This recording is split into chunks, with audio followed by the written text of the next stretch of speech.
Why was the Bill of Rights added to the U.S. Constitution?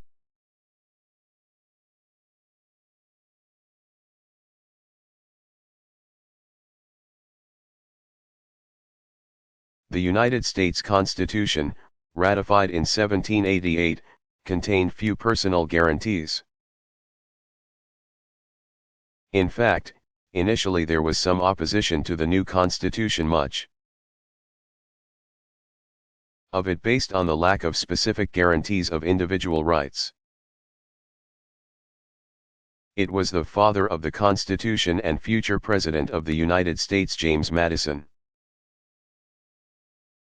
1751 to 1836, then a member of the U.S. House of Representatives, who in December 1791 led Congress to adopt the 10 constitutional amendments that became known as the Bill of Rights.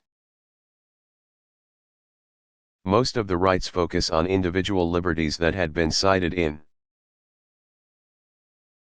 the Declaration of Independence as having been violated by the British. Most of these specific grievances had not been addressed by the Constitution. Therefore, the Bill of Rights was added to cover this ground.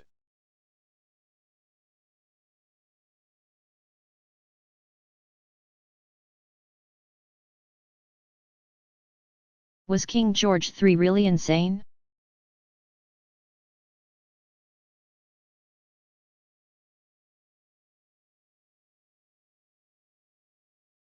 King George III, 1738 to 1820, suffered from bouts of mental illness during his 60-year reign. Today many believe that he was ill with porphyria, a metabolic disorder that results in excessive amounts of porphyrins, a basic substance in body tissue, blood, and urine. He ascended the throne in 1760, upon the death of his grandfather, King George II, 1683 to 1760. 5 years later he suffered his first attack of mental illness, others followed in 1788 and 1789 and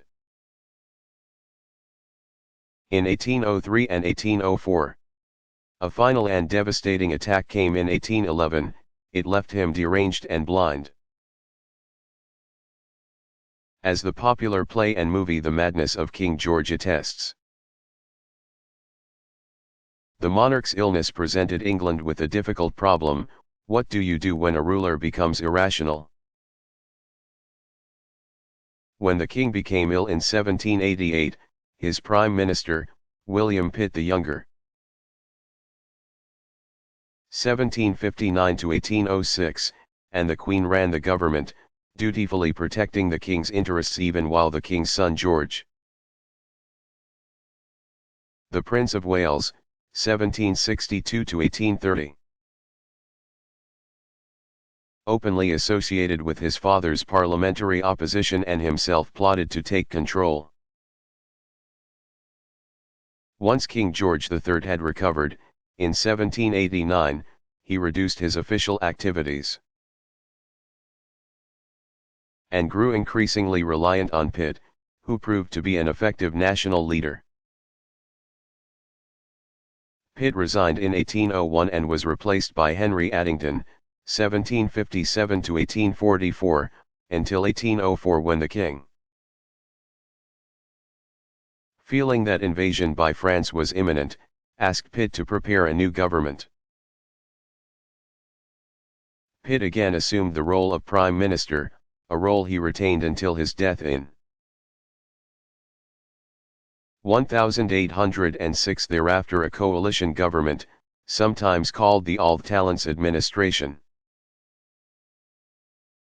was headed by William Grenville, 1759 to 1834, until 1807. Following that, the Duke of Portland, William Henry Bentinck, 1738 to 1809, became Prime Minister, until his death in 1809. That year, King George III participated in forming a new government for the last time. After 1811, the Prince of Wales, who would become King George IV, ruled the country as regent. Despite his health problems, King George III led England during one of the most crucial and trying periods in British history. His reign saw the American colonies fight for and win independence from Britain. The French Revolution challenge and oust royal authority in a neighboring country. Britain challenged by Napoleon's Grand Army, and the dawning of the Industrial Revolution. Further, Ireland was brought under England by the 1801 Act of Union forming the United Kingdom. Thus, George V was the first ruling member of the House of Windsor. The others were Edward VIII, 1894–1972, who abdicated the throne in 1936 so that he could marry American socialite Wallis Simpson. 1896–1986, George VI, 1895–1952, who became king upon his brother Edward's abdication and who would work tirelessly during World War II, 1939–45, to keep up the morale of the British people. And Elizabeth II, 1926, George VI's elder daughter, who still reigns as Queen of England today. Elizabeth, who ascended the throne in 1952, proclaimed that she and all her descendants who bear the title Prince or Princess are to be known as Windsor.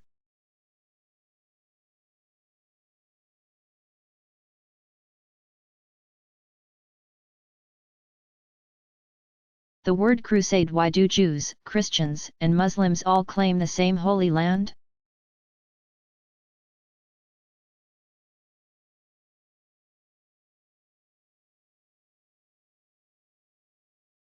Palestine, in Southwest Asia, at the eastern end of the Mediterranean Sea, is the Holy Land of Jews. Since it was there that Moses led the Israelites after he led them out of slavery in Egypt, c. 12th century BC, and where they subsequently established their homeland.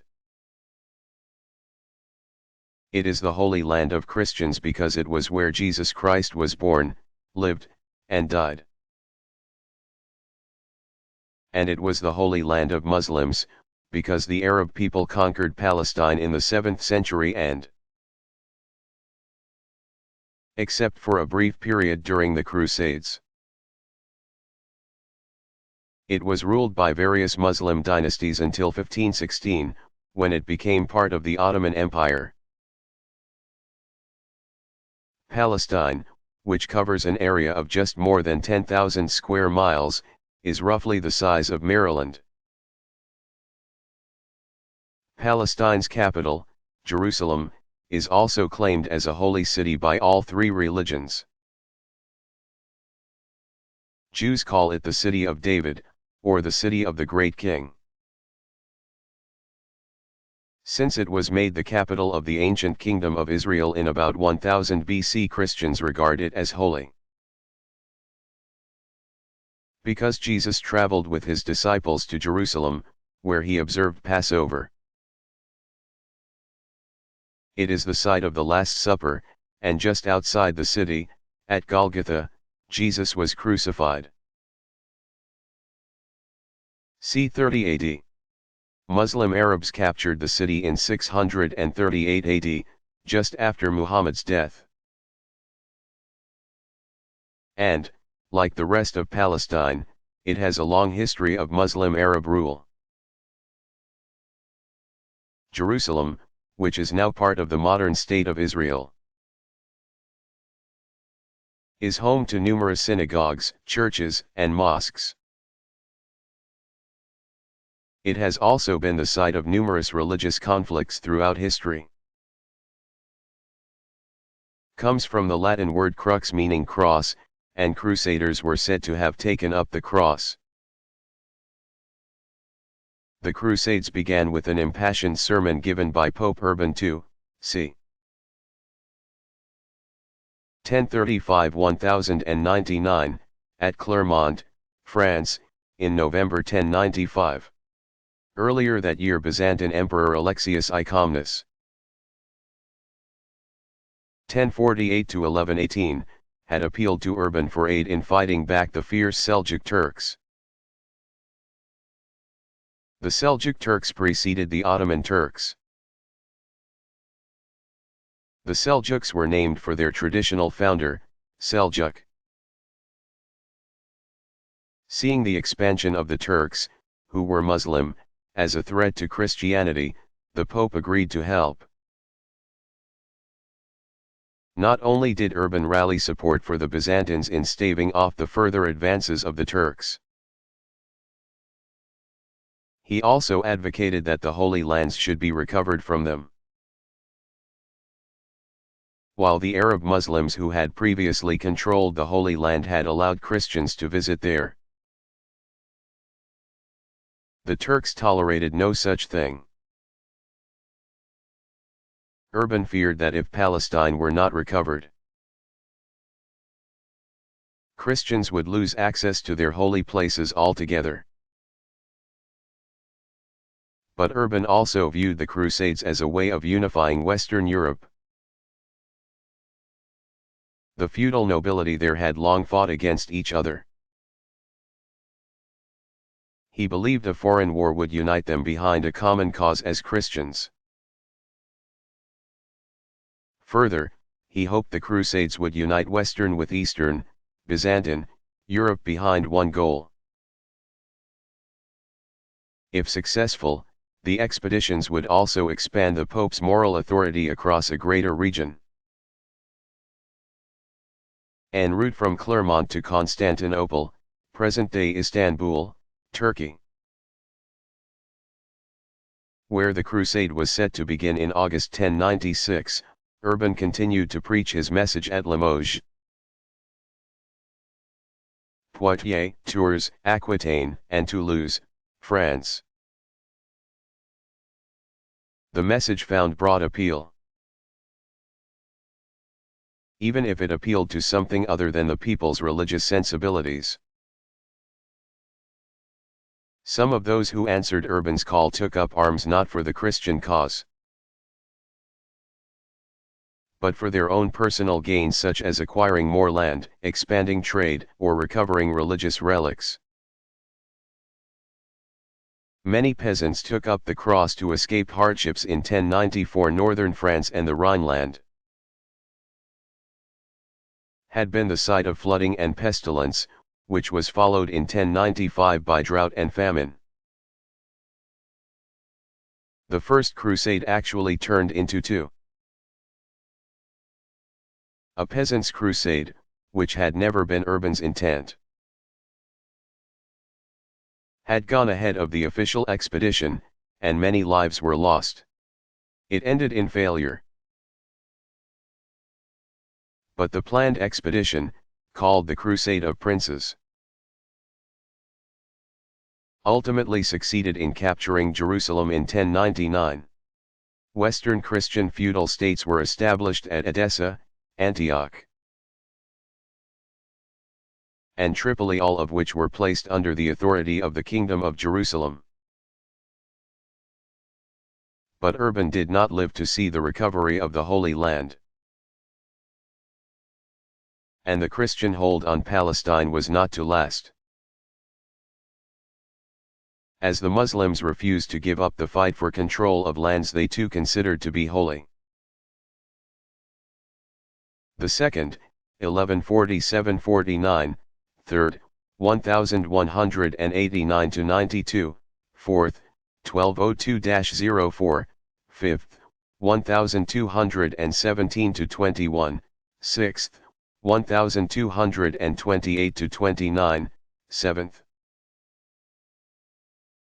1248-54, and eighth, 1270, crusades were prompted by a mix of religious, political, and social circumstances.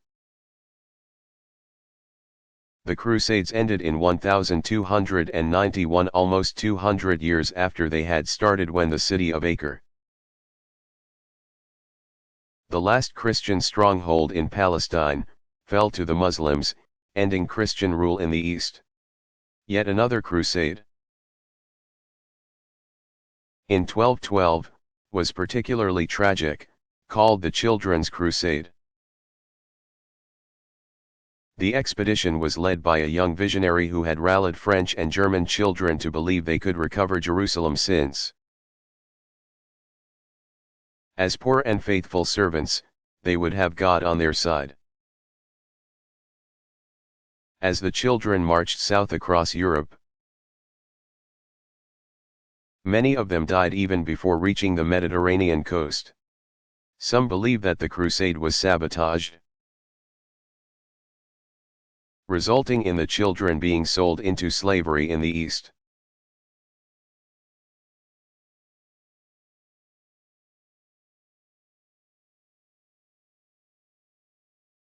When were ATMs introduced?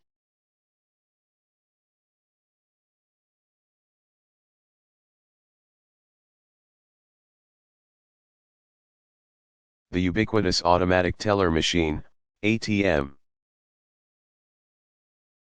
was introduced in 1967 by Britain's Barclays Bank at a branch near London.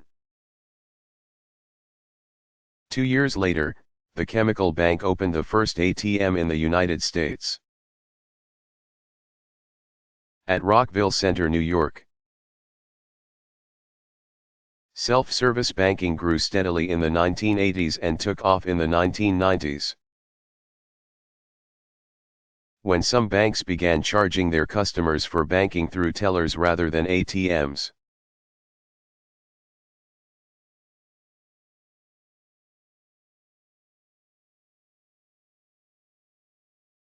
Who was Dame Margot Fontaine?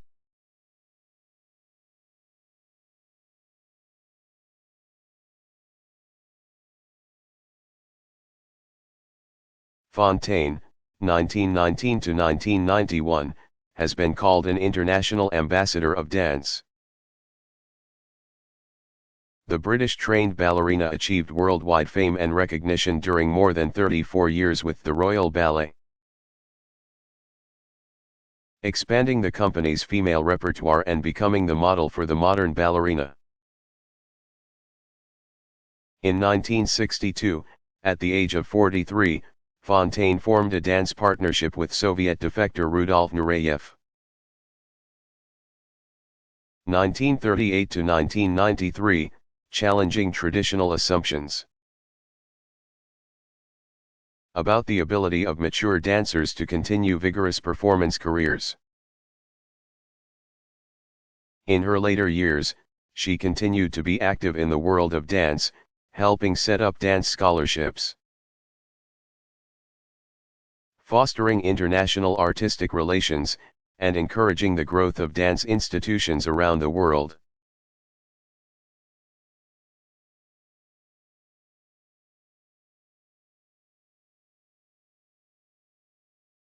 Why does controversy surround Christopher Columbus?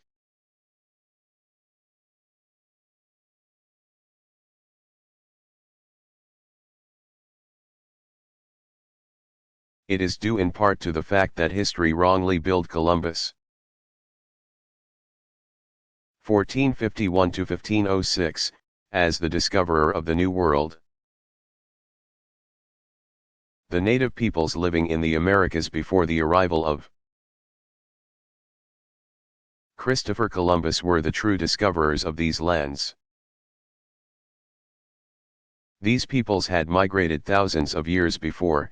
It is believed that as early as 50,000 BC,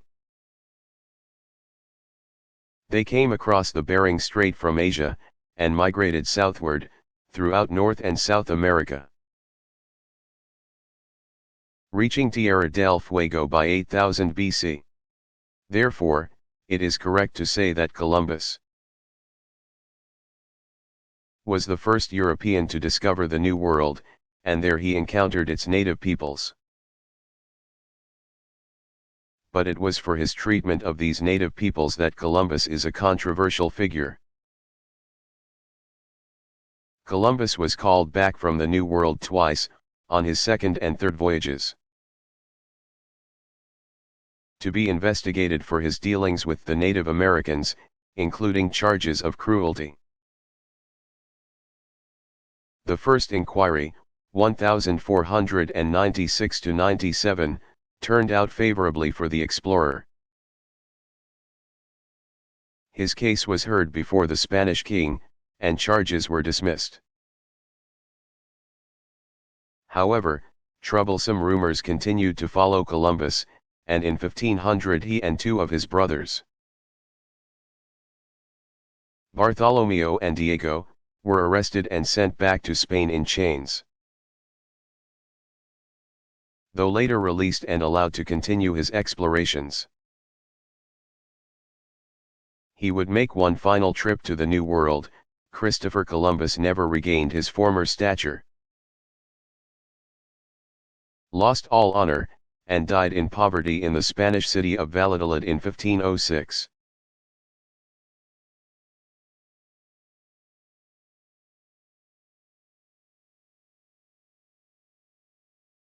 What was the Battle of Tippecanoe?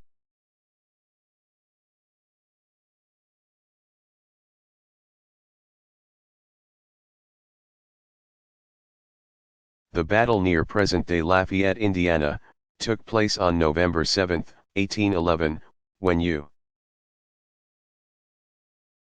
troops under the command of General William Henry Harrison, 1773–1841, defeated the Shawnee Indians while their leader, Tecumseh, 1768–1813, was away. Before the November battle, the Shawnee Indians had been steadily pushed back from their ancestral lands along the Cumberland River in Kentucky. Once they settled in the Ohio River Valley, they formed a wall of resistance to further pressure. Resistance fighting began in 1763 and did not end until 30 years later. 1793, when the American forces of General Anthony Wayne, 1745–1796, defeated the Shawnee at Fallen Timbers in northwest Ohio. Tecumseh was 25 years old at the time of this critical defeat of his people. He became determined, despite the counsel of the tribe elders, to halt the westward movement of the Shawnee. Tecumseh and his brother, Tenskwatawa, c. 1768–1834, built a settlement on Tippecanoe Creek near the Wabash River, Indiana. Called Prophetstown, it became a rallying point for those Indians who resisted displacement by colonists. Soon the Shawnee who had settled at Prophetstown were joined by bands of Wyandot, Pottawatomie, Miami, and Delaware Indians. The British became aware of Tecumseh's defiance and soon supplied Prophetstown Indians with arms to use against the Americans. In 1810 the governor of the Indiana Territory, William Henry Harrison, 1773–1841, requested a meeting with Tecumseh. But both were suspicious of each other and could reach no agreement for peace. Settlers who were aware of Tecumseh's armed resistance movement pressured President James Madison, 1751–1836, to take action, which he did, under orders from the president. Harrison set out in the fall of 1811 with a force of 1,000 men. Arriving at Tippecanoe on November 6, He met with the Indians under a flag of truce and then made camp about a mile away from Prophetstown. Tecumseh was visiting the Creek Indians in Alabama at the time, trying to rally their support in the white resistance movement. But his brother, Tenskwatawa, rallied the men at Prophetstown. And at the break of day, they attacked Harrison's camp. Hand-to-hand fighting ensued in an icy drizzle. The Indian alliance retreated, and though Harrison took heavy losses, he had managed to destroy Prophetstown. The battle undermined Tecumseh's initiative and launched the career of Harrison. In 1840, after successful military duty and service in the U.S. Congress, Harrison rode a wave of public support all the way to the White House to become the 9th president. His campaign slogan was Tippecanoe and Tyler, too. John Tyler was his running mate. Eventually the Shawnee were pushed into Kansas. Tecumseh became an ally of the British in the War of 1812-14, and was killed in the fighting.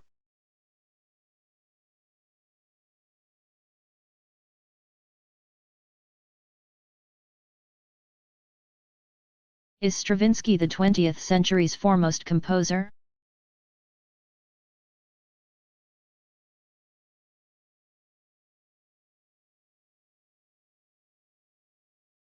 The Russian-born American composer Igor Stravinsky, 1882-1971, is certainly one of the greatest composers of the 20th century. Stravinsky wrote concerts, chamber music, piano pieces, and operas, as well as ballets, for which he may be most well known. Between 1903 and 1906 Stravinsky studied under the great Russian composer Nikolai Rimsky-Korsakov, 1844-1908. In 1908 Stravinsky wrote his first work of note, the orchestral fantasy Fireworks, which was in honor of the marriage of Rimsky-Korsakov's daughter. The piece caught the attention of Sergei Diaghilev, 1872-1929, of the Ballets Russes, who invited the young composer to participate in the ballet company's 1910 season. Ballets Russes had dazzled audiences the year before, bringing new energy to the art form. In collaboration with Diaghilev, Stravinsky went on to create masterpieces The Firebird,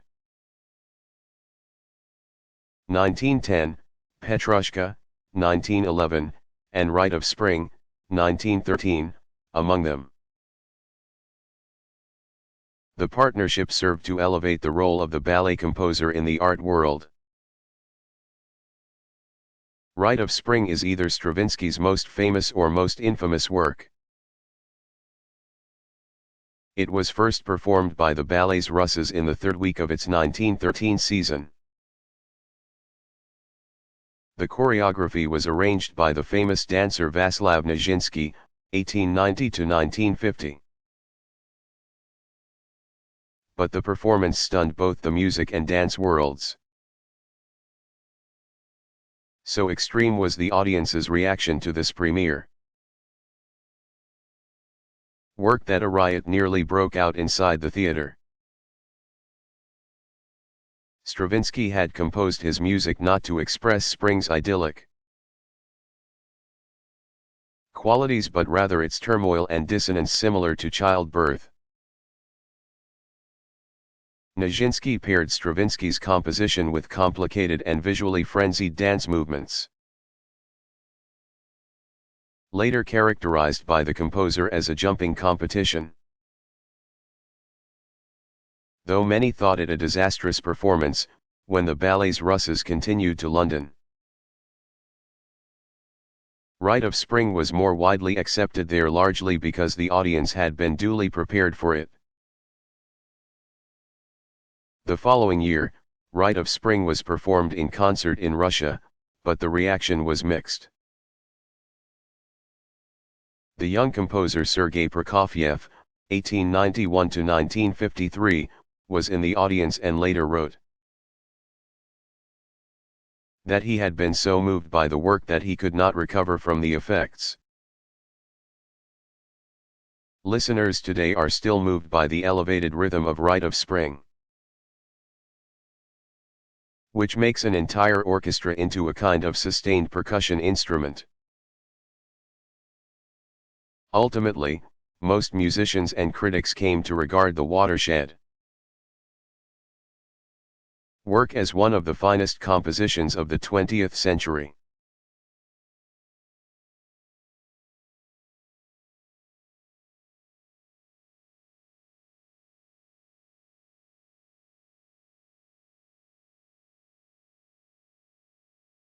What were Galileo's contributions to science and mathematics?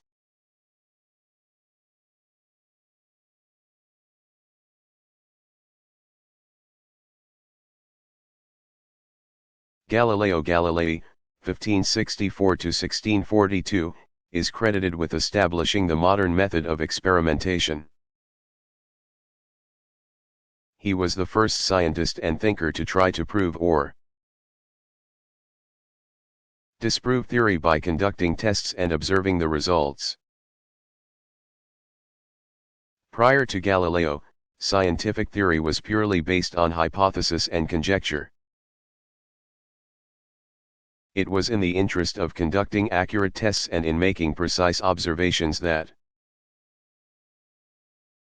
Galileo developed a number of inventions, including the hydrostatic balance, a device designed to measure the density of objects, in about 1586, and the thermometer, one of the first measuring devices used in science, in 1593. The invention most widely credited to Galileo is the telescope. However, he did not originate the instrument, but rather improved it, in 1609.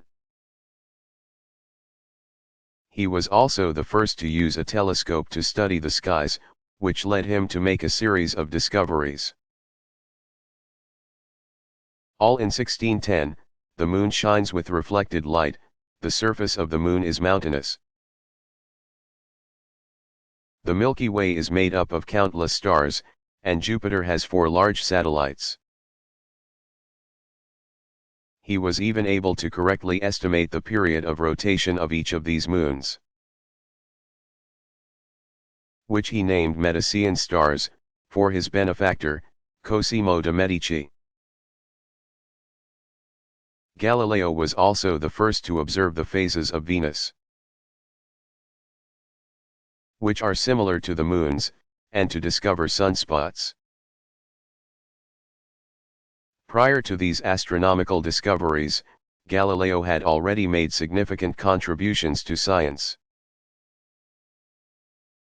In 1589, when he was only 25 years old, he published a treatise on the center of gravity in solids. From 1602 to 1609 he studied the motion of pendulums and other objects along arcs and inclines.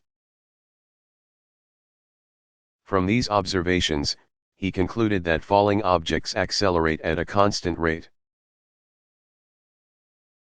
This law of uniform acceleration later helped Sir Isaac Newton, 1642 to 1727, derive the law of gravity.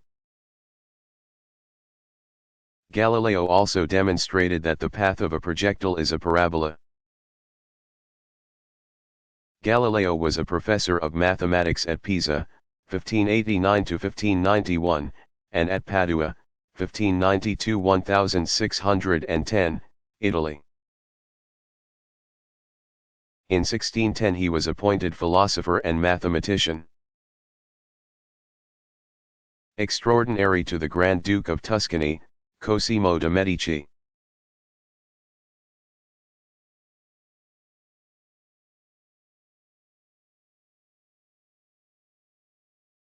When did modern medicine begin?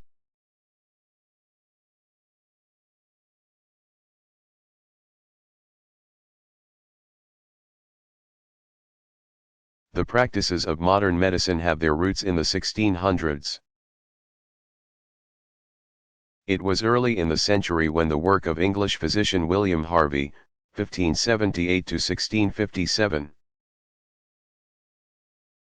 demonstrated to the science community that effective medicine depends on knowledge of the body's structure.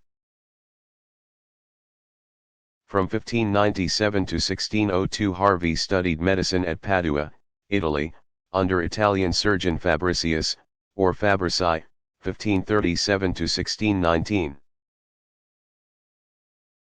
And went on to perform numerous experiments to learn how blood circulates through the body.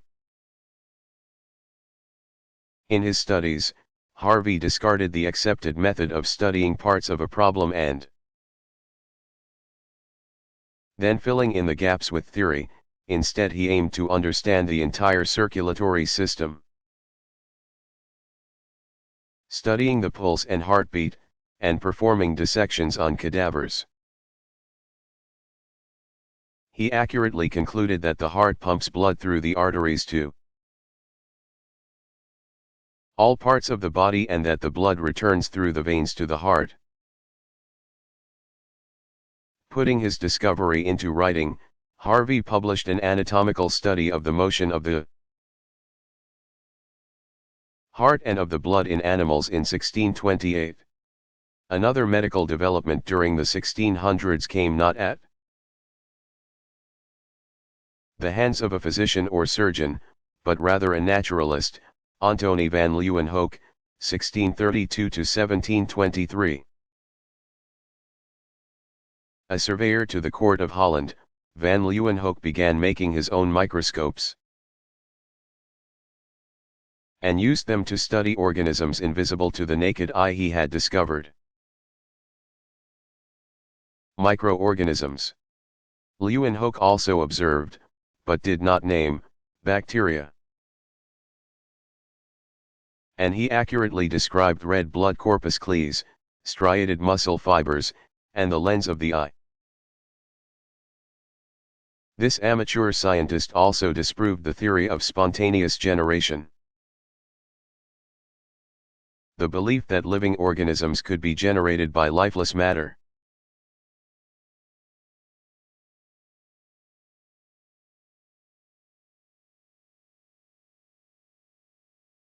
What are the bodies and agencies of the United Nations?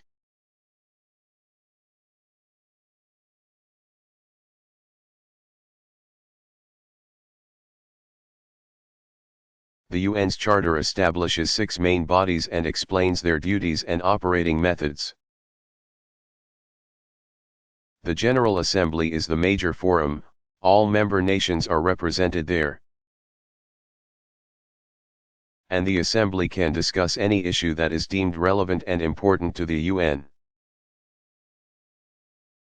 The Security Council has the major responsibility for preserving peace. The Economic and Social Council investigates economic questions and works to improve living standards. The Secretariat is the UN's administrative body, helping all organs do their work. The Trusteeship Council assists non-self-governing territories. And the International Court of Justice hears disputes between member nations. Except for the last one, all bodies convene in the UN headquarters in New York City. The International Court of Justice meets in The Hague. Since the Charter was written in 1945, the United Nations has established numerous agencies, committees, and commissions to help carry out its work around the world. Among those that are most well known to the public are the United Nations Educational scientific, and cultural organization, UNESCO, which encourages the exchange of ideas among nations. The United Nations International Children's Emergency Fund, UNICEF, which assists children and adolescents worldwide, particularly those in devastated areas or developing countries. The World Health Organization, WHO, which promotes high health standards around the globe. The International Labour Organization, ILO, which works to improve labor conditions and protect workers. And the International Monetary Fund, IMF, which addresses currency and trade issues.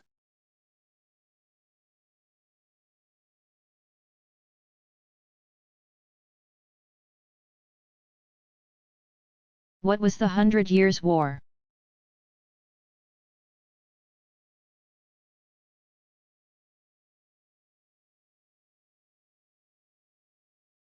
The term refers to a succession of wars between England and France. The fighting began in 1337 and did not end until 1453. However, the period was not one of constant warfare. Truces and treaties brought about breaks in the military action between the countries. The reasons for the conflicts were many. England was trying to hang on to its provinces on the European continent. The French threw their support behind the Scots, who had their own battles with the English.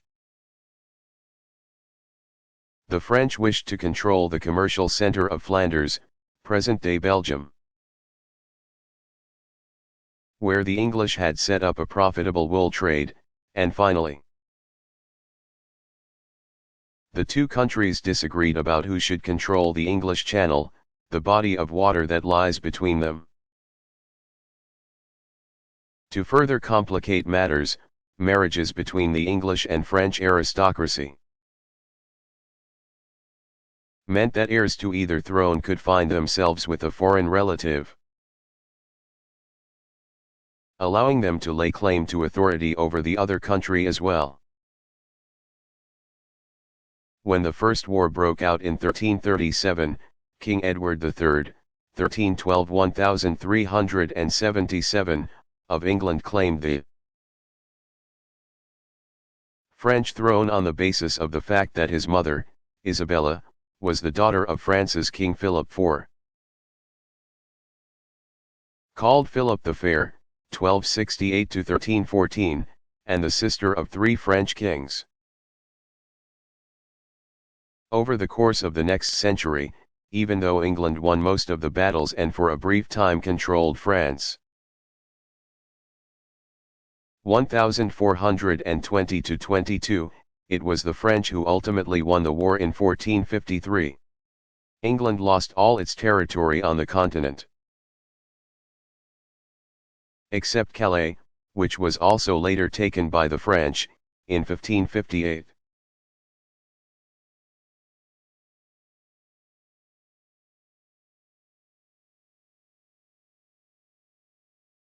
What is philosophy?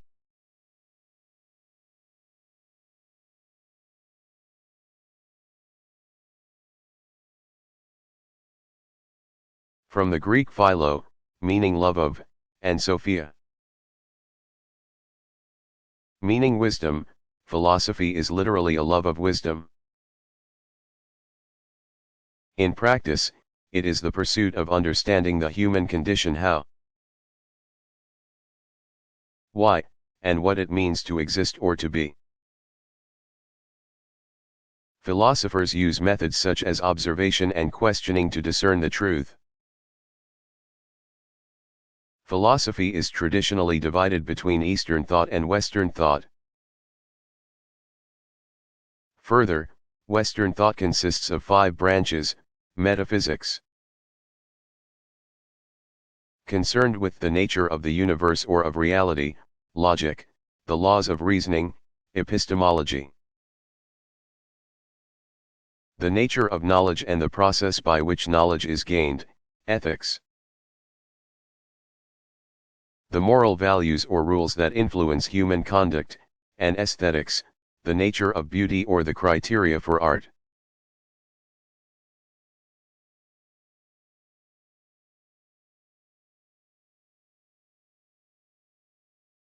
What is the Mars rover?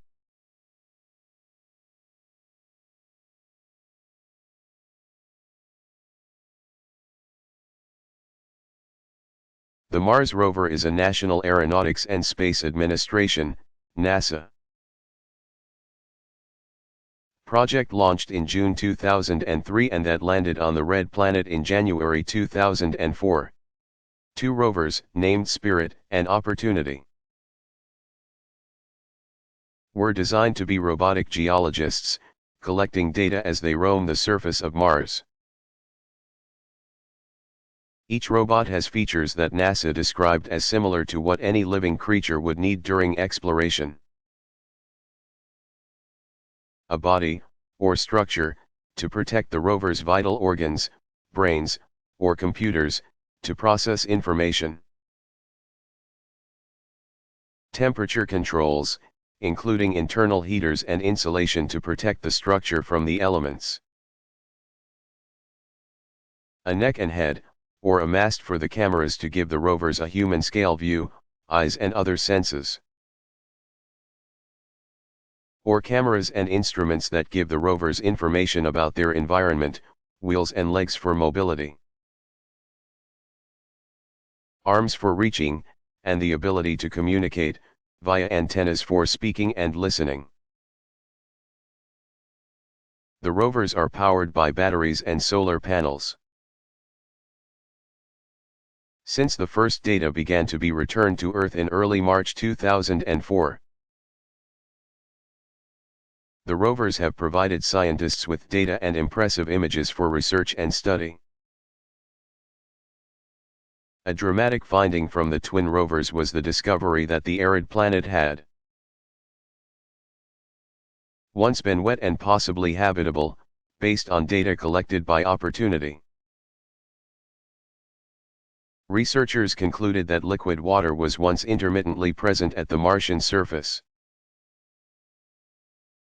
Observers can track the progress of Spirit and Opportunity, each exploring different areas of the red planet. At the NASA website, http://marsrovers.jpl.nasa.gov/homeindex.html.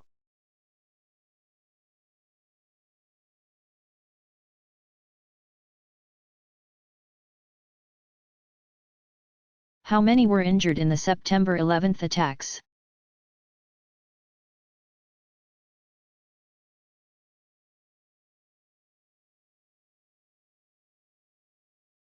The exact number of injuries resulting from the attacks is not known. Data from the aftermath show that thousands of people were treated in hospitals after the attacks. Some sustained serious physical injuries such as burns, eye injuries, and respiratory problems. But exact figures on the number and extent of injuries could not be gathered. Partly because some had chosen not to receive medical treatment or had received it later. According to a September 2004 report by the U.S. Government Accountability Office, GAO, a multitude of physical and mental health effects have been reported in the years since the terrorist attack on the World Trade Center on September 11, 2001, but the full health impact of the attack is unknown. Concern about potential long-term effects on people affected by the attack remains.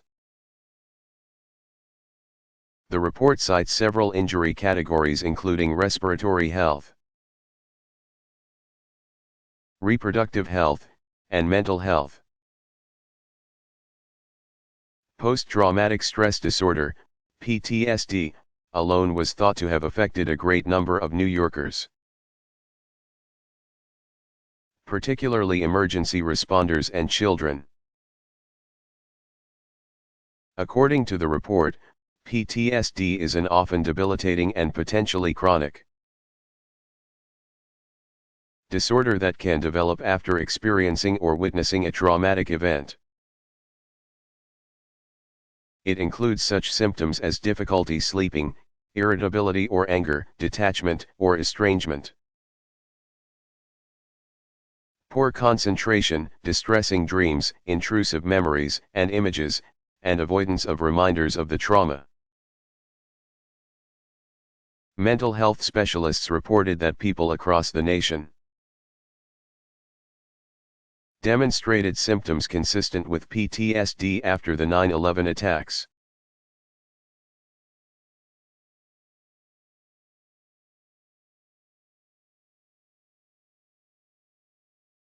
What was the Chinese-Japanese War?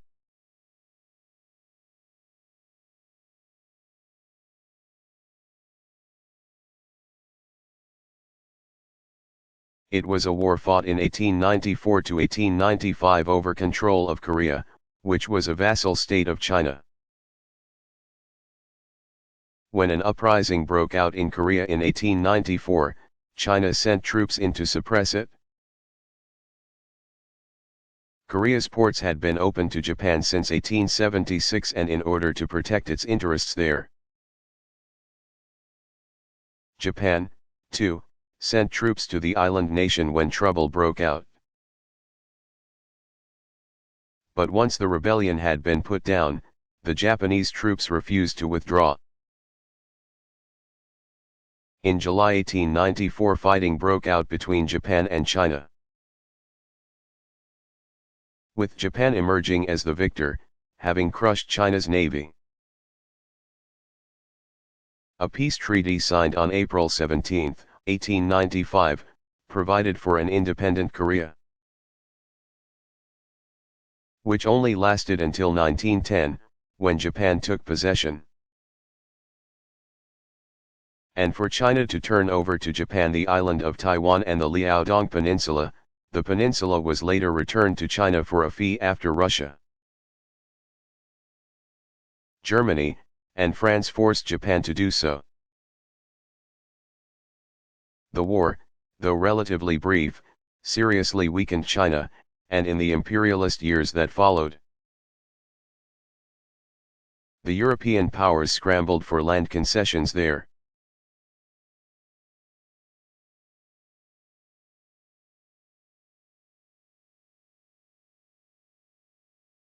What were serfs?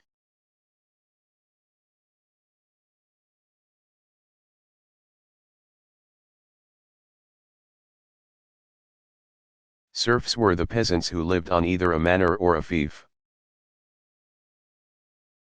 The two organizing entities of the Middle Ages, 500-1350. They performed labor and were bound to the lord of the property where they lived and worked. A serf was somewhere between a free person and a slave, though the word serf is derived from the Latin word servus, meaning slave. The serfs had certain rights, which were governed not by law but by custom. One such custom was that a serf who could escape his lord for 1 year and a day was then considered free. A free peasant was called a villein, a village commoner.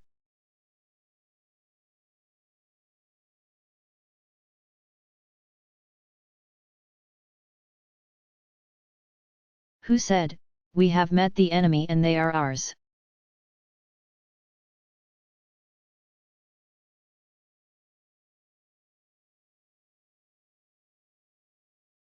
It was Captain Oliver Hazard Perry, 1785-1819, who wrote the famous words in a letter to General William Henry Harrison, 1773-1841, after defeating the British at the Battle of Lake Erie on September 10, 1813. An improvised U.S. squadron commanded by Captain Perry, 28 years old, achieved the victory in the War of 1812 battle.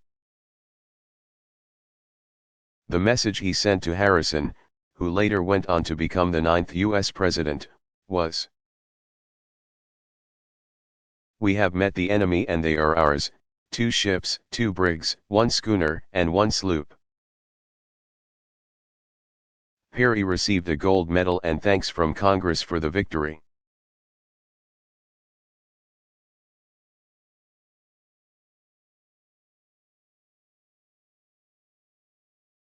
What happened to the Tacoma Narrows Bridge?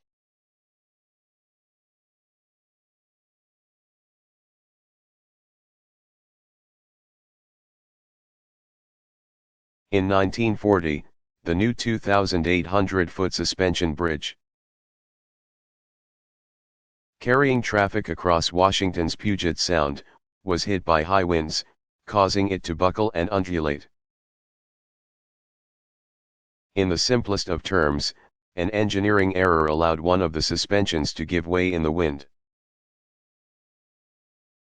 and the bridge became ribbon-like, moving in waves. It was 10 years before a second span was opened over the body of water. The 1940 accident prompted engineers and bridge designers to be more cautious in the design of suspension bridges.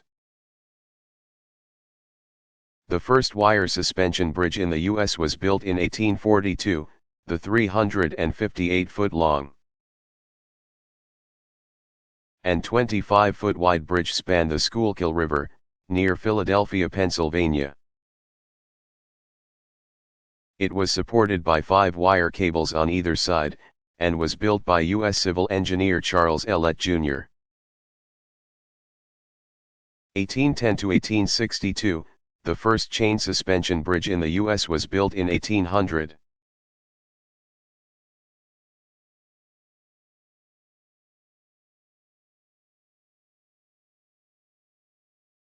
Who invented basketball?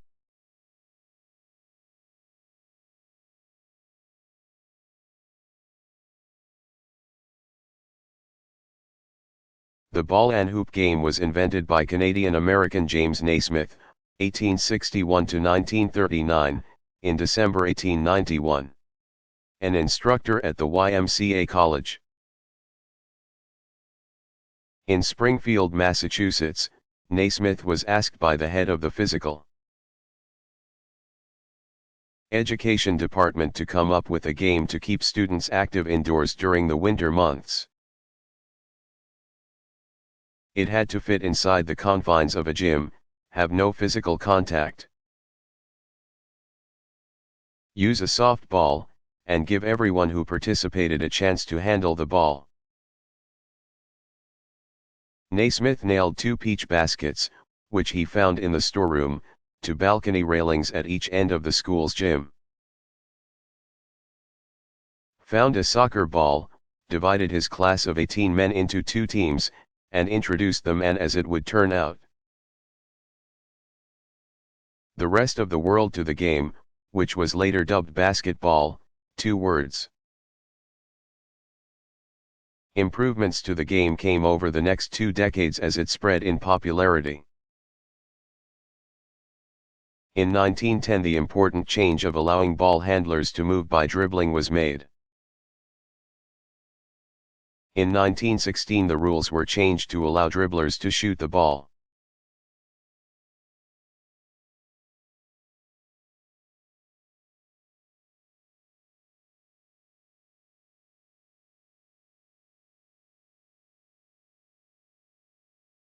What was the Embargo Act?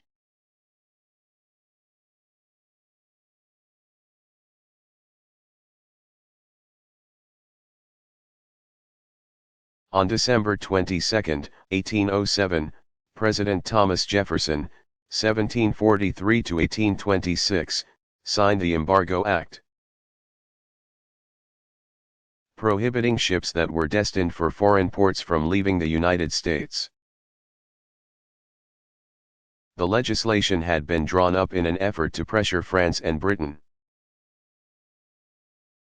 which were then at war and had been seizing U.S. merchant ships to prevent each other from receiving American goods. The situation began after the French navy was crushed by the British under Admiral Horatio Nelson. 1758 to 1805, at the Battle of Trafalgar, October 1805.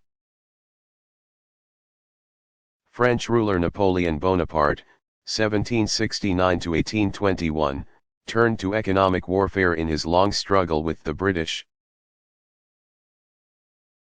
directing all countries under French control not to trade with Britain. Its economy dependent on trade, Britain struck back by imposing a naval blockade on France, which soon interfered with U.S. shipping. Ever since the struggle between the two European powers had begun in 1793, the United States had tried to remain neutral. But the interruption of shipping to and from the continent and the search and seizure of ships posed significant problems to the American export business. The Embargo Act was an attempt to solve these problems without getting involved in the conflict. But the effort failed. The embargo made sales of U.S. farm surpluses impossible. New England shippers protested the act and were joined by Southern cotton and tobacco planters in their opposition.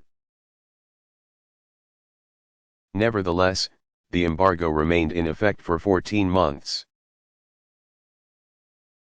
during which the American economy suffered and many ships resorted to smuggling. In 1809 Congress passed the Non-Intercourse Act, which limited the shipping embargo to France and Britain. All other foreign ports were again open to U.S. ships. 3 years later, the United States was drawn into the conflict, fighting the British in the War of 1812, 1812–14.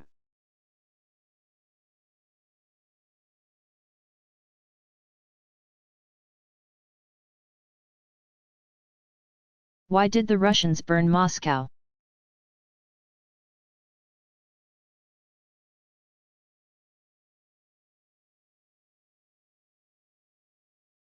The September 14, 1812, torching of their own city was directed by Tsar Alexander I. 1777–1825, who wished to prevent Napoleon Bonaparte, 1769–1821,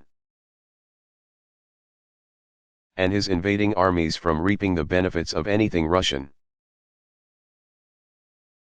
Through a series of wars, Napoleon had dominated most of Europe by 1805.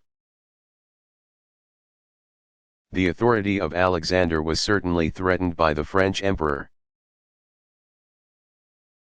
In 1805 and 1807 Russia suffered major losses in battles with Napoleon's armies.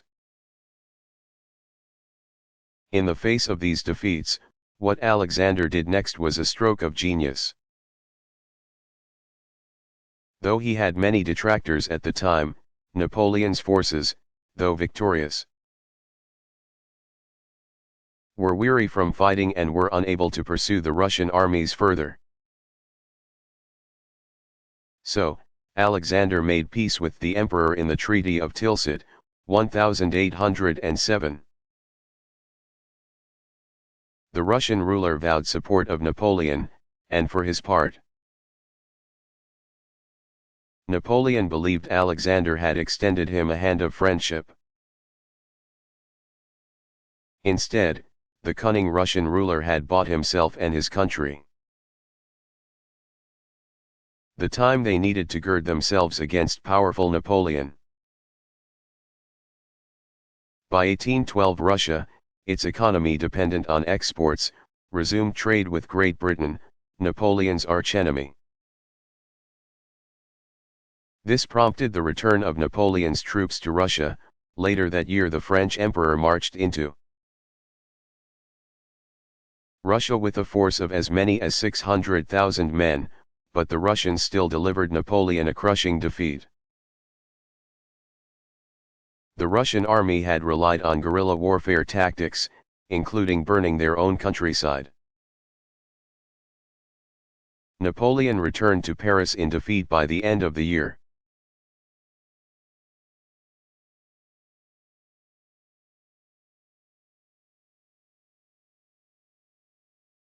Why is Gutenberg considered the pioneer of modern printing?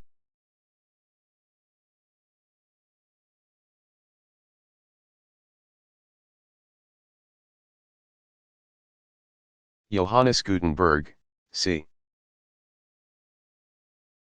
1390 to 1468, a German who built his first printing press around 1440 to 1450. Is considered the inventor of a lasting system of movable type printing. Printing technology had only a brief existence in Europe before Gutenberg, whose process, culminating in the publication of the Gutenberg Bible, 1452 to 1456, made printed material available to everyone, not just the clergy or the privileged class. Gutenberg is credited with helping spread the ideals of the Renaissance, 1350 to 1600, throughout Europe.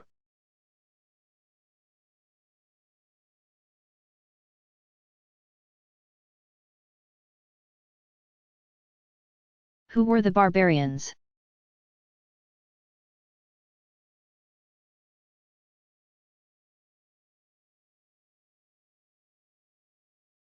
The term is used to refer to any of the Germanic tribes that, during the middle of the first millennium A.D., beginning about 400, repeatedly attacked Rome, eventually conquering it and dividing the territories of the West Roman Empire into many kingdoms. While what was the East Roman Empire survived as the Byzantine Empire. The Germanic tribes included the Goths, the Vandals, the Franks, and the Lombards.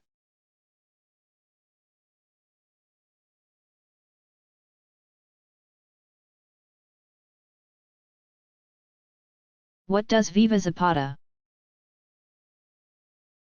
mean?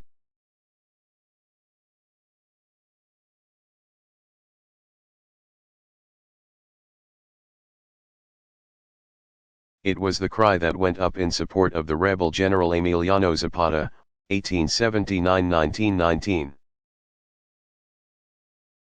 Whose chief concern during the Mexican Revolution, 1910–20, was the distribution of land to the people. An advocate of Mexico's lower classes, Zapata began revolutionary activities against the government of Porfirio Diaz. 1830–1915, as early as 1897. Zapata rose to prominence in helping the liberal and idealistic Francisco Madero. 1873–1913, overthrow Diaz in 1911. With Madero placed in power, Zapata promptly began pressing his co-conspirator for a program to distribute the hacienda, large estate, lands to the peasants. Rebuffed by Madero that same year, Zapata drafted the agrarian plan of Ayala and renewed the revolution. Madero's government never achieved stability and proved to be ineffective, prompting a second overthrow in 1913.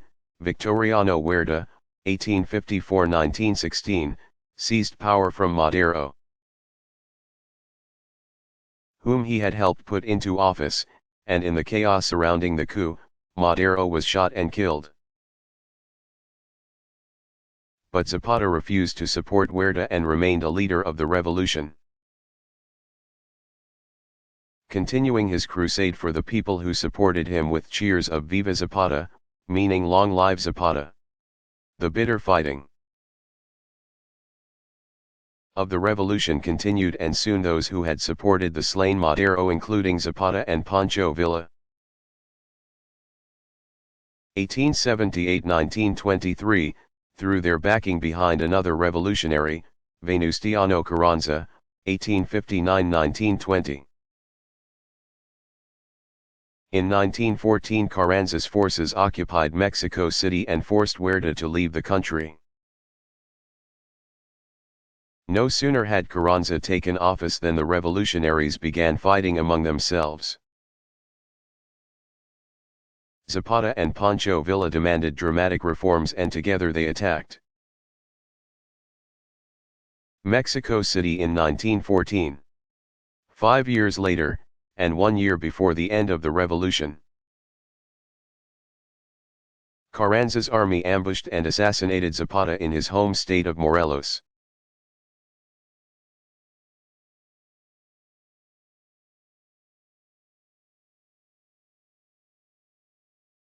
When was modern Israel established?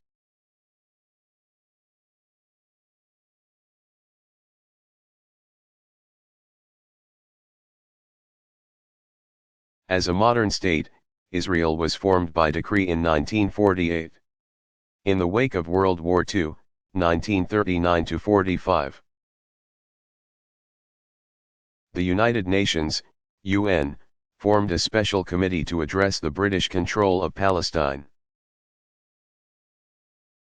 The region in the Middle East, Southwest Asia, that borders the Mediterranean Sea to the west,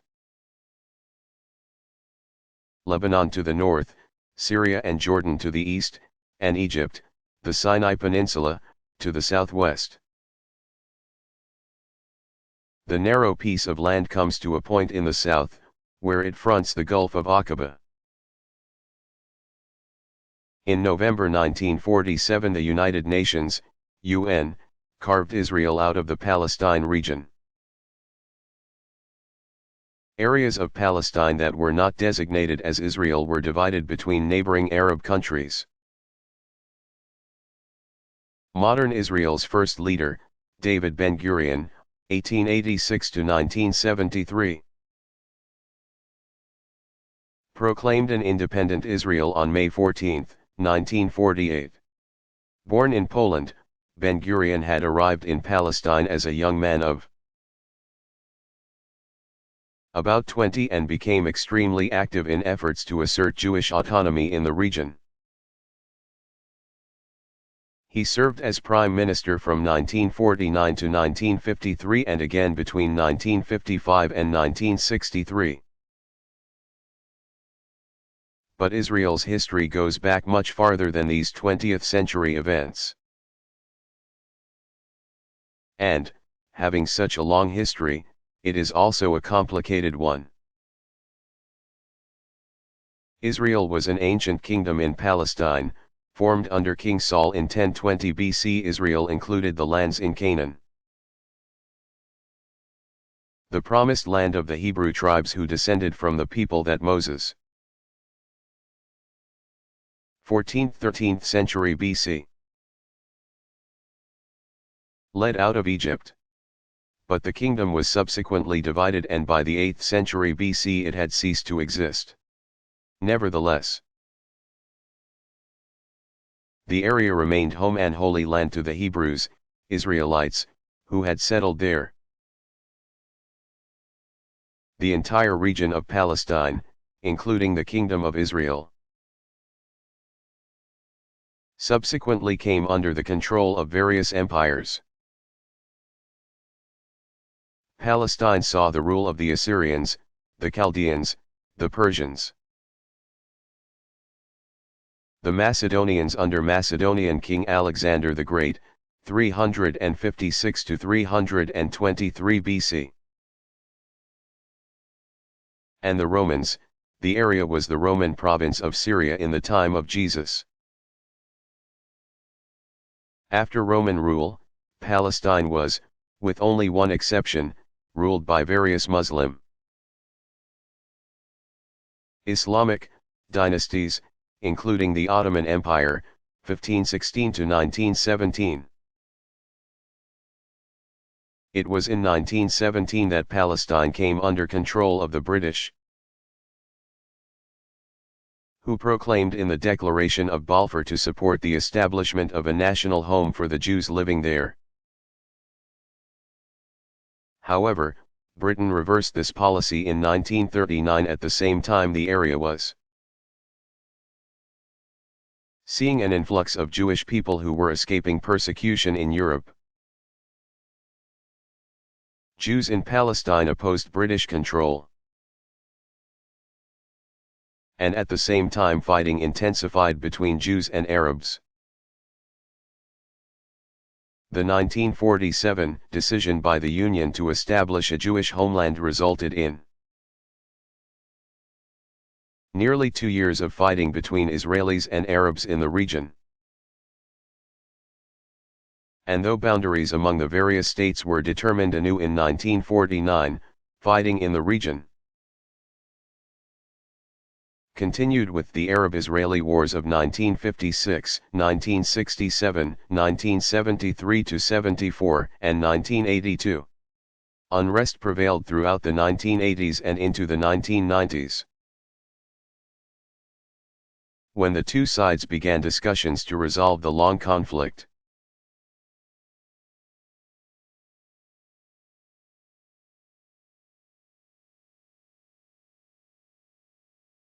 Who wrote the first computer program?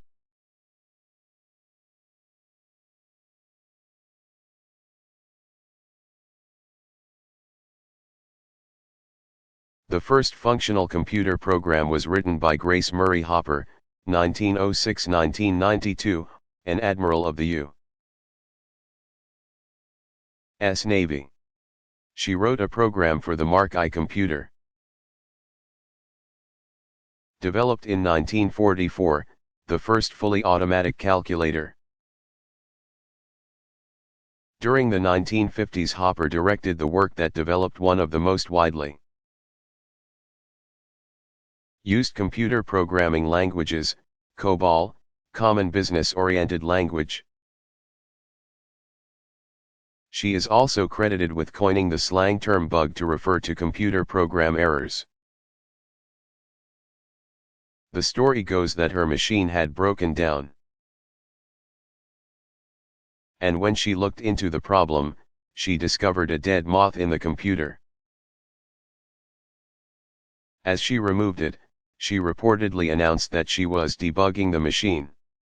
Hopper served the U.S. Navy for 43 years. From 1943 to 1986, and retired as its most senior officer. She was also a professor at Vassar College and a programmer for the Sperry Rand Corporation from 1959 to 1971. She is one of the pioneers of computer science. The very first computer program written, though never used, was also by a woman. The English Baroness Augusta Ada Byron, the poet Lord Byron's daughter, born 1815, wrote it for Charles Babbage's analytical engine, which was never completed, and so the program was not tested.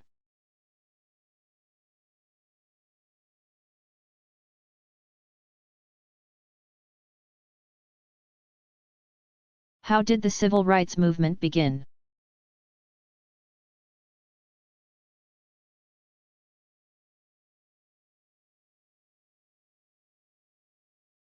It began on Thursday, December 1, 1955, as Rosa Parks, 1913.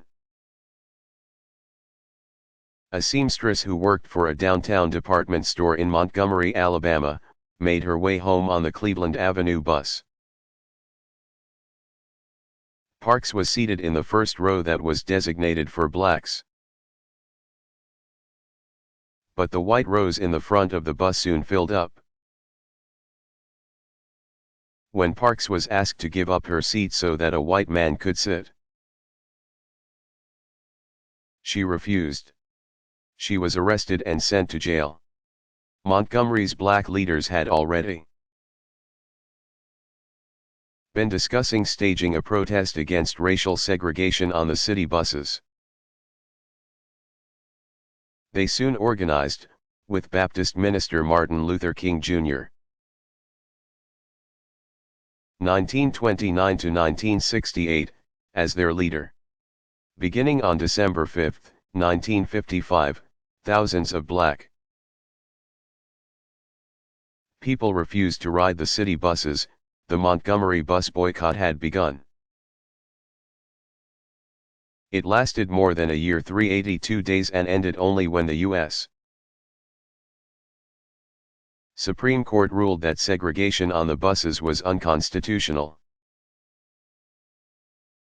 The protesters and civil rights activists had emerged the victors in this their first and momentous effort to end segregation and discrimination in the United States. Parks, who lost her job as a result of the arrest, later explained that she had acted on her own beliefs that she was being unfairly treated.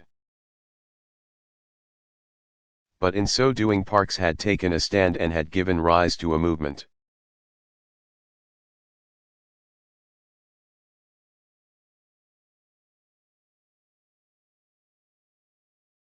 What are the divisions of the Hebrew Bible?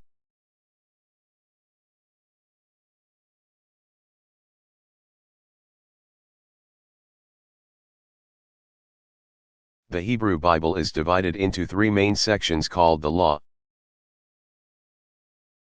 or Torah, the Prophets, and the Writings, or Hagiographa. The Hebrew Bible is accepted by Jews as sacred.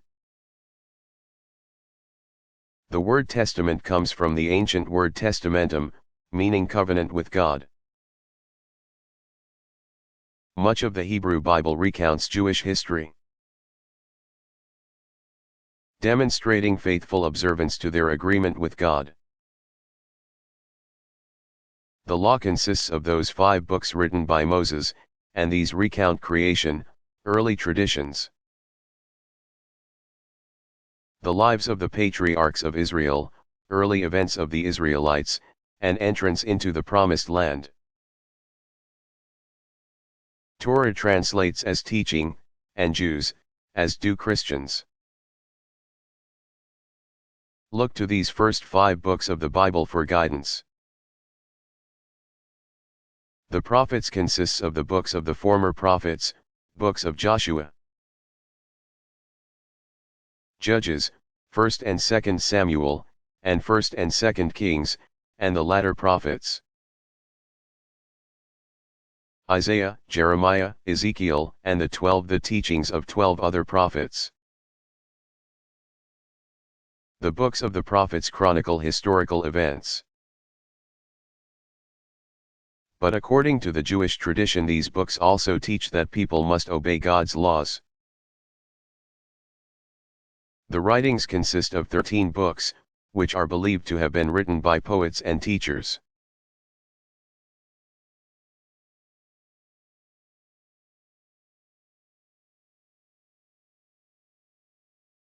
How were the Puritans different from the Pilgrims?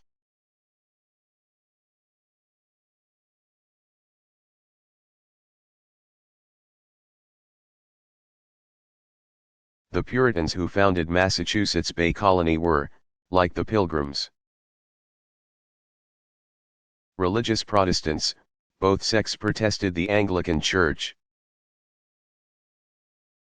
But while the Pilgrims separated from the Church, the Puritans wished to purify it. Their religious movement began in England during the 1500s. And they were influenced by the teachings of reformer John Calvin, 1509 to 1564. They also had strong feelings about government, maintaining that people can only be governed by contract, such as a constitution, which limits the power of a ruler. When King James I, 1566 to 1625, ascended the throne of England in 1603, he was the first ruler of the house, royal family, of Stuart. The Stuart monarchs, particularly James's successor, King Charles I, 1600 to 1649, tried to enforce absolute adherence to the High Church of Anglicanism, and viewed the Puritan agitators as a threat to the authority of the crown. Persecuted by the throne, groups of Puritans fled England for the New World. One group was granted a corporate charter for the Massachusetts Bay Company, 1629. Unlike other such contracts, which provided the framework for establishing colonies in America, this one did not require the stockholders to hold their meetings in England. Stockholders who made the voyage across the Atlantic would become voting citizens in their own settlement. The board of directors would form the legislative assembly, and the company president, Puritan leader John Winthrop, 1588 to 1649, would become the governor. In 1630 they settled in what is today Boston and Salem, Massachusetts, establishing a Puritan commonwealth. By 1643 more than 20,000 Puritans arrived in Massachusetts, in what is called the Great Migration. Puritans also settled in Rhode Island, Connecticut, and Virginia during the colonial period.